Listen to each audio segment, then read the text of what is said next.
Welcome to MRII's Insights and Innovators podcast, where we talk to top market research professionals to get their inside stories about innovative and enduring best practices. Sawtooth Software is a leading provider of advanced tools for computer and internet interviewing, conjoint analysis, max diff scaling, perceptual mapping, and more, all backed by our unparalleled support team. Now, here's your host for today's episode. Katie Egge is a regional vice president of major accounts at Salesloft, and having been recognized as one of the 30 under age 30 winners, represents the next generation of research industry leaders. Let's explore her career journey thus far, as well as her perspectives on what she has seen thus far in her career. I'm John Lass, president of Sports and Leisure Research Group and past president of MRII. In this episode, we're going to spotlight someone who is recognized as one of the dynamic young voices in market research. Currently Regional Vice President Major Accounts at Salesloft, Katie Egge has coordinated market research, been a mentor for the Women in Research Mentorship Program, and has been a recurring guest speaker for market research classes at Johnson & Wales University, as well as the University of Rhode Island. Katie, it's great to have you on Insights and Innovators. Thank you, John. Happy to be with you. Likewise. So let's dive right in. And for many of us, the industry kind of found us rather than us taking a directed and intentioned path to it. You've only worked in market research, to my understanding, in your career. So I'm curious what drove you here and what's compelled you to stay within it. Yes, well, it also wasn't totally a linear path, but I did find the industry perhaps a little bit earlier than some. I stumbled into the market research industry during my undergraduate degree at Johnson & Wales University. My undergraduate degree is in sports and entertainment event management. Whoa, So, we have that in common, actually. I didn't realize. yes, exactly. So I thought I would be coordinating large-scale conferences, trade shows, sporting events.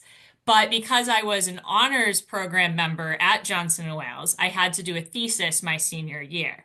So I proposed to the thesis committee that I wanted to understand the differences between traditional 5K road races and obstacle course races, such as Tough Mudder, Spartan Race, that had become quite popular at the time.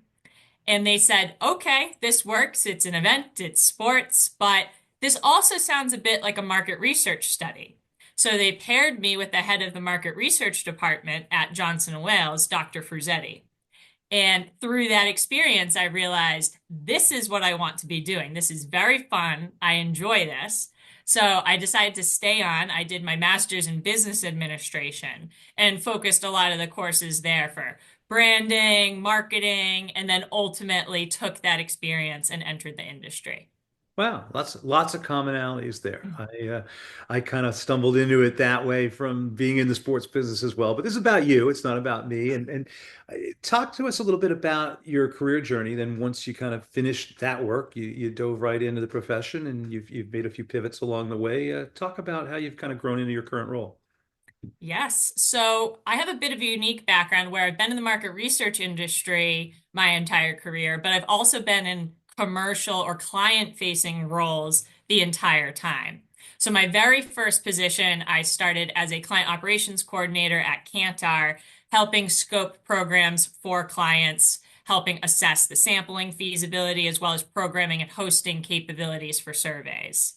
From there, I then took that expertise, went to Paradigm Sample, did very similar things with my own book of clients that I was helping to support.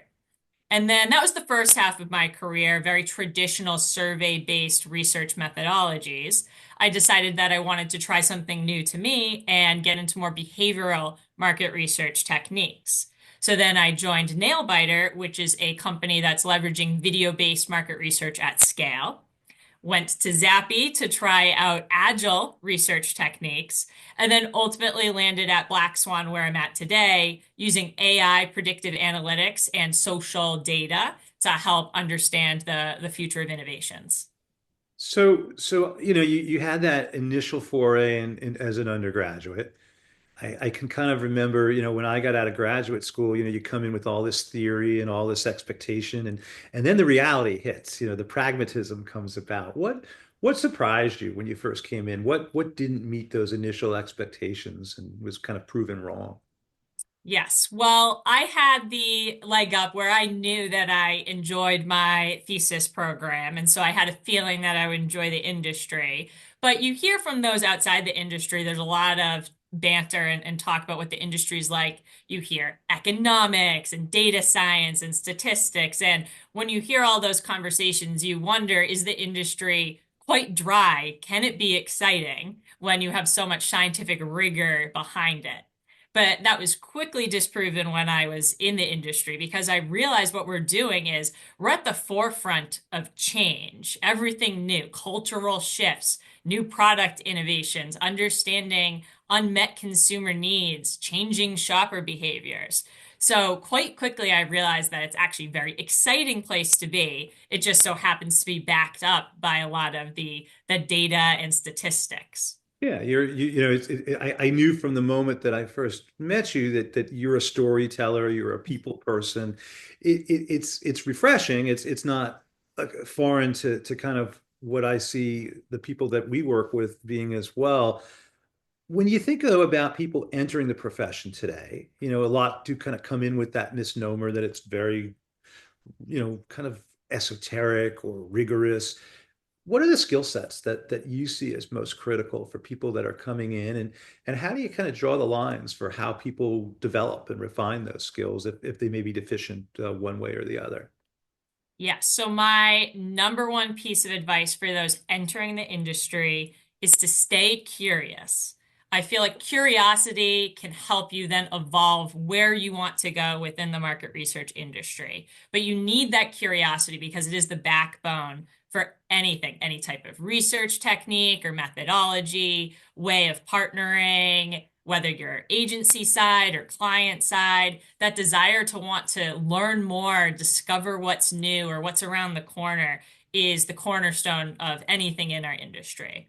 So having that curiosity is my first piece of advice. And then the second piece of advice is to build a network. So what I've really enjoyed about the insights industry is the people within this industry. It's just such a great group of very supportive people that help each other out and help drive the industry forward. So from day one, reaching out and building those connections across the industry, building that network is also a key to success because then you can take the curiosity, you can take the network, and then as you start to learn more the day to day of what it means to be in the industry, figure out what technical skills you need to get into the exact pocket of the industry that you then want to pursue, whether it's being a specialist or a generalist. For again, for somebody that may be relatively newer to the profession, is there a proper balance or interplay between those soft skills and the more technical skills? Um, I'm curious again, you know, to use your word and to quote Ted Lasso, yes, be curious. Hopefully people get that joke. Um, what's the right balance? Because, you know, on the one hand, we hear people talking about, well, in some ways, research has become a little bit lazier, a little bit watered down. And then on the other hand, you know, you hear it's refreshing to see people coming in that understand the people side of the business. What's the right balance?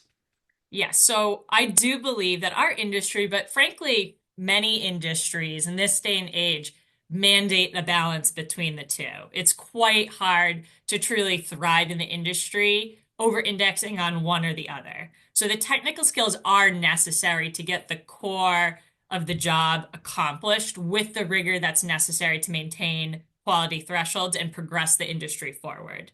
But it can't just be the technical skills alone to truly get that seat at the table. Having those softer skills are imperative because people want to hear stories. They need to see the vision for how this data and insights can bring about change and drive business outcomes forward. So it is the balance between the two. But that's why I recommend starting with the soft skills and then the curiosity to explore and learn all the pockets of the industry can then help you identify which pocket you want to be in. Then take the time to find mentors or those that are excelling in that space and learn the technical skills that are needed to also be successful. So I want to shift the gears a little bit and talk about leadership, something that you've had the opportunity to move into that type of a role, still at a relatively younger age or younger career stage. What do today's leaders need to be thinking about, particularly culturally, in terms of how the workplace and how teams are built? It seems to me as one that's also always trying to kind of stay ahead of the curve, that that's changed a lot in recent years, from when I first got into the industry. Give me your perspective on how things look in terms of leadership and how you perceive it to be different maybe than it was 10, 15 years ago before you got into it. Yes, so the one theme that will continue to always play a role is the need to be an expert at what the job scope is that you're doing. So to have some type of technical expertise, and it can be dependent on which stage of your career you're in. So entry level positions require entry level expertise, and then going and building up from there. That will always be a truth. But where I see leadership and things evolving is where the work gets done and when the work gets done, especially with advancements in technology, because we see now it's a tech forward world. So we find more and more businesses that are either remote first, hybrid structures. Yes, there is a return to office going on at some businesses, but we will never see every single business go back to fully in person. So that's a big shift that's here to stay is the flexibility of where the work gets done. And then hand in hand with that, I think we're still at early stages of this and we'll continue to see this grow and develop even more so is when. I think we'll start to see less emphasis on a structured 9 to 5 workday and more so as long as you're accomplishing the core elements of your job, the hours that you're working aren't as important. And as a leader, yes, this actually is a bit more challenging because now there's a lot of variability as to where the team is working physically, as well as what hours they're working. So that's where, from a leadership standpoint, it can be very important to set the right expectations so everyone's clearly aligned on what those expectations are, as well as setting the appropriate boundaries to bring some structure to the flexibility. And then also embracing asynchronous means of communication. So obviously nothing's ever going to replace getting in a room together or getting on a video call and talking one-on-one. But considering these dynamics, becoming fluent at asynchronous means of communication is going to be a big shift too. So long form, written strategy documents or leveraging really in-depth agendas for meetings so everyone can be prepared and join those meetings ready to discuss what the topics are at hand. That's how I'm seeing leadership evolve. You mentioned a term a little earlier in our conversation that, it's kind of always gets me thinking about it. And it's something that I've kind of valued acutely throughout my journey. And that's this whole proverbial seat at the table, which I was surprised, frankly, because I always had it. And I didn't realize how unique that was, as strange as that sounds. But that's becoming so important. It's always been important. And I want to go past the cliches like, okay, how do you get to the seat of the table? Well, you offer actionable insights. Um, what tactical skills and approaches have you seen that are most effective in putting researchers in a key strategic role, whether it's at a client organization or a provider organization? How do you get there, in your opinion? Yes, yeah, and I'm a great person to ask because of my commercial bend. So what I see works is that we need to take the work we're doing, the market research, the insights, and translate it to the bottom line. If we can show how the insights we're generating either prevent a loss of revenue or help inspire significant revenue gains, then you get a seat at the table because right then and there you are influencing the future of the business and the revenue that it's generating. That's what the business is there to do. So that's key. But then the other factor going above and beyond just that is if you can understand what the strategic objectives are of the senior leadership team at that organization, and then can map the insights to directly address those objectives and showcase how you can make a significant positive forward trajectory versus those objectives, that's also key. So that's what I found works in practicality at getting the seat at the table. Yeah, I think that second piece is so critical. It's almost akin to like reading the room and being there for those that are in the ultimate leadership positions in your organization. Because if you can empathize with that, if you can think ahead and be that step ahead, it's kind of like the old, take the sports metaphor. Wayne Gretzky used to say, I want to anticipate where the puck is going to be and get there first. That's a way to really kind of demonstrate and advocate for the benefits of what insights, bring to an organization. I know also, you obviously in your role now and you've talked about it, you are definitely one of those who have kind of gone full bore embracing of these wonderful Vogue initials AI, which I often joke about. If I had $10,000 for every time I heard that, I could have, retired 16 years ago. Um, AI has been positioned out there as this disruptive and evolutionary force that's transforming the industry. And I want to play devil's advocate for a bit because I've always structured my organizations in ways that put more emphasis on being consultative and strategic and thoughtful and rigorous and leveraging the competitive advantage of having vertical industry expertise that's brought about by personal experience rather than, looking for shortcuts or automation that I think sometimes can lack the ability to contextualize or put it into the right perspective. And we talked about that seat of the table, and I believe that automation or AI can certainly provide rudimentary process efficiencies. I do share a concern that overemphasizing this runs the risk of marginalizing the value of MR. I mean, if somebody is thinking that, I can do this so quickly and it's so easy, anybody can write a prompt, what do I need marketing research for? How do you reconcile that? Yes, yeah, fantastic question. So I do believe that AI has already transformed our industry and is going to continue to transform our industry. But what I don't believe is that it's going to devalue our industry. It's instead just going to change how we do research and the role that the researcher plays today. So if we look back in time, there were paper surveys and then phone surveys and then online surveys and then video-based means of doing research. And AI is just that next frontier. But throughout this whole trajectory of the evolution of research, researchers have remained important, and AI isn't going to change that fact. But throughout each of these evolutions, the role that the researcher has played has shifted accordingly. So that's where I feel like we're at today, where AI is going to help us harness data that's already at our fingertips in very efficient manners. And then the role of the researcher is going to be taking that data and really becoming a storyteller with that data to share the vision of what this data means for organizations and to help make it actionable and actually drive those business outcomes with it. AI is still not going to be able to do that. You need a human in the loop to understand the whole picture, the context, and action those insights. Plus, there is still an element of quality checking where the researcher can serve as that focal point of understanding the inputs or what the AI algorithm is trained on in the first place, and then making sure that the data that is being an output from the AI is logical and factual. So where do we net out? I mean, if you had to gaze into the proverbial crystal ball and think about what the industry is going to look like 20 years from today, how is it the same and how is it different?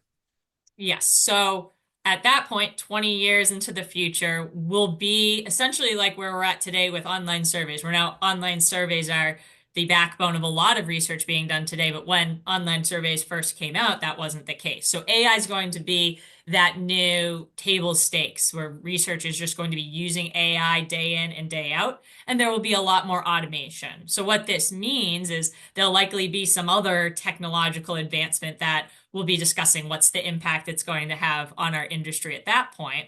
But it's also meant for our industry, we'll see a couple of things happening. The first is I believe we will be asking less direct questions of consumers.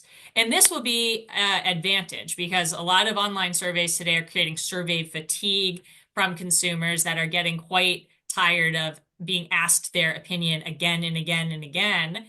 We can now use the data that we already have available to get to some of those answers without needing to directly ask a consumer. So I think we'll see that evolution. And then when we ask consumers questions, we can be very intentional about what those are. The other thing we'll see is new roles in our industry. So based on how AI continues to evolve, we'll start to find a new type of researcher role that is captivating these AI insights and translating them into business outcomes. So that's how I see the industry evolving over the next 20 years.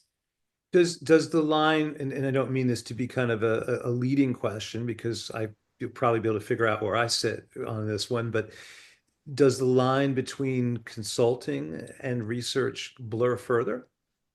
That's a great question. And I would say yes. I would say yes. We're going to see a lot more gray in that space, and it will be less black and white. And there'll be varying degrees of the spectrum is exactly what combination those are happening. Yeah, no, that was kind of my answer, and I'm glad that you echoed it because you certainly bring a fresh perspective to things. And I want to thank you for being part of this episode, and welcome you all to listen to the next episode of Insights and Innovators. Thanks, John. Thanks for joining the Insights and Innovators podcast from Market Research Institute International. Click subscribe to never miss an episode and visit us at mrii.org for more market research insights.